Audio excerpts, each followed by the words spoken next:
Hi, my name is Tina Chancey, and this is the Pardessus de viola. The Pardessus has a really interesting history.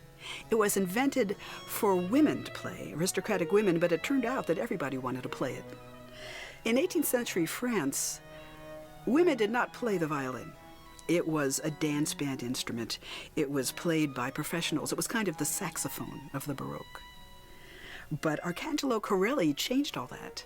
He wrote sonatas that everybody wanted to play.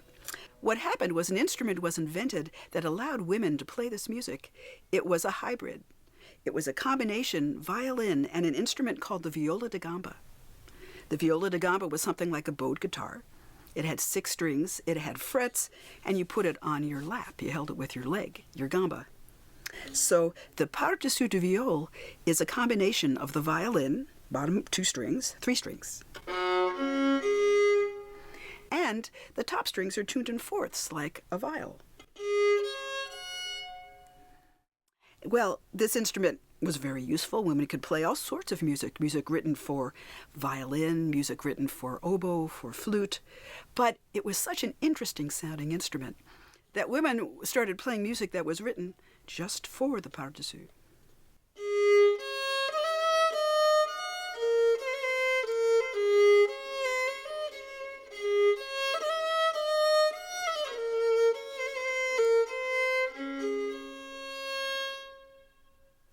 And they kept playing that music until the French Revolution, at which point it was no longer politic to be thought of as an aristocrat.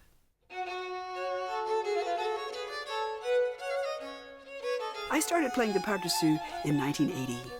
I used it for our Baroque group, Hesperus. Judith Kraft made me my first one. It had my father's head on the top, a little tri-cornered hat.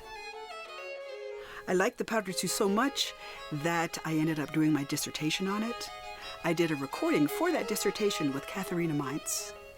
I got 2 National Endowment for the Arts solo recitalist grants to do debut recitals at Carnegie Recital Hall and Kennedy Center. And I've done an additional recording of Leclerc violin sonatas. So I've spent a lot of time playing the Pardessus, and I've got some pretty good reviews for it too.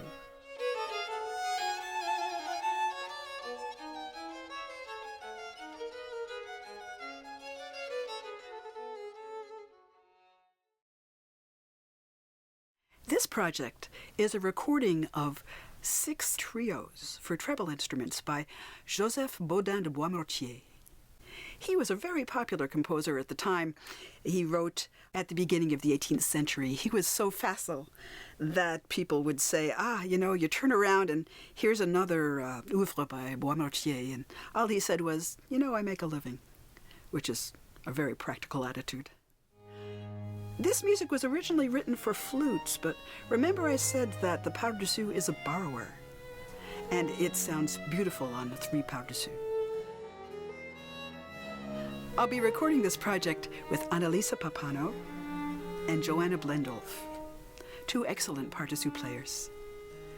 We're recording in May with engineer Paul Bensel. We're doing the editing and the production in June, and it'll be out by July. It'll cost $8,800, and I hope you'll help me with it.